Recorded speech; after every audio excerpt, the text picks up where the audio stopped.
Family ইউজের জন্য বলেন বা পার্সোনাল ইউজের জন্য বলেন, সিসি কমের ভিতরে গাড়ি দেখান কিছু।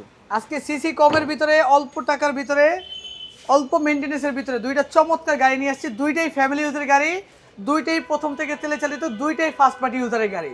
সর্বপ্রথমে লাল টুকটুকে এই গাড়িটা দেখাই, এটা হচ্ছে Toyota Echo Plus. Toyota Echo Plus 2005-এর মডেল, 2011-তে রেজিস্ট্রেশন, 1000 সিসি, 100% তেলের গাড়ি। এবং আমি বলবো যে ফ্যামিলি ইউজের জন্য কেউ যদি একটা সেডান কার খোঁজে তাদের জন্য এই গাড়িটা হতে পারে বেস্ট চয়েস। গাড়িটা এক দেখে পছন্দ হওয়ার মতো একটা গাড়ি। প্রত্যেকটা জিনিস গাড়িটার একদম অরিজিনাল অবস্থায় স্টক অবস্থায় পেয়ে যাচ্ছেন, প্রথম মালিকানা তেলে চালিত। আর এই গাড়িটার আমাদের আস্কিং প্রাইস মাত্র 8,65,000 টাকা। তারপর 8,65,000 টাকা। তারপরও দাম বলার সুযোগ আছে। ওকে। এরপর হচ্ছে হ্যাশব্যাক, বাংলাদেশের ছোট গাড়ির ভিতরে মোস্ট পপুলার একটা গাড়ি টয়োটা বিটস। মানে একোয়ার আগে টয়োটা ভিটসের জনপ্রিয়তা ছিল সবথেকে বেশি এবং এখনো তেলের যারা গাড়ি খুঁজে তারাও কিন্তু টয়োটা ভিটস, যারা অকটেন বা মানে হচ্ছে আপনার হাইব্রিড নন হাইব্রিড গাড়ি খোঁজেন, বিটস কিন্তু সবচেয়ে ফার্স্ট চয়েসে থাকে। এটা হচ্ছে সম্পূর্ণ তেলে চালিত, এখন পর্যন্ত কোনো সিএনজি বা এলপিজি করা হয় না।